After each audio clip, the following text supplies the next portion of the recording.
Salut les disciples de la boxe, c'est Jean-Charles. Non, je déconne, c'est Tony Oka. Rendez-vous le 27 novembre pour mon combat face à Christian Hammer. Et n'oubliez pas, fighting! J'aurais aimé revenir quand même sur Raphaël Tronchet et pourquoi, pour moi, aujourd'hui, le choix de Hammer est beaucoup plus pertinent que Raphaël Tronchet. Raphaël Tronchet, j'ai jamais été contre ce combat-là. Ça aurait été une affiche intéressante pour les Français, vraiment. Ça aurait excité les Français. Parce que regardez autour de vous, il y a plus de gens qui vous parlent de Raphaël Tronchet, même qui ne suivent pas la boxe.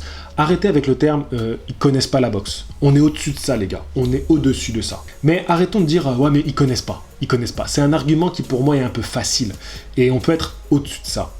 Mais observez les personnes qui suivent comme ça la boxe, de près ou de loin, même qui la suivent quasiment pas, mais qui quand même suivent un petit peu parce que il y a des noms intéressants qui sont revenus grâce à la team solide. Voilà, on a des beaux champions, tout ça. Eh ben, ils vont vous parler de Raphaël Tronchet. Ils vont vous parler de lui. Parce que c'est un mec, on l'a vu, il est monté sur le ring, on entend parler de lui.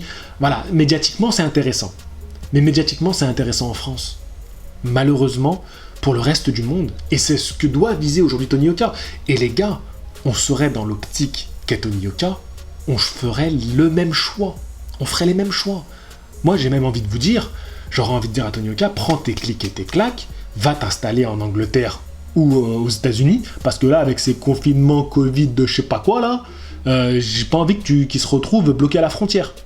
Donc, c'est des choix, si on est un tout petit peu objectif, ils sont raisonnés, ils sont intelligents, les choix d'adversaires comme ça. C'est des choix d'adversaires qui envoient un message au monde. Et le monde, c'est qui? C'est quoi? C'est des Anglais, c'est des Américains. Voilà. Et ça, voilà, c'est comme ça.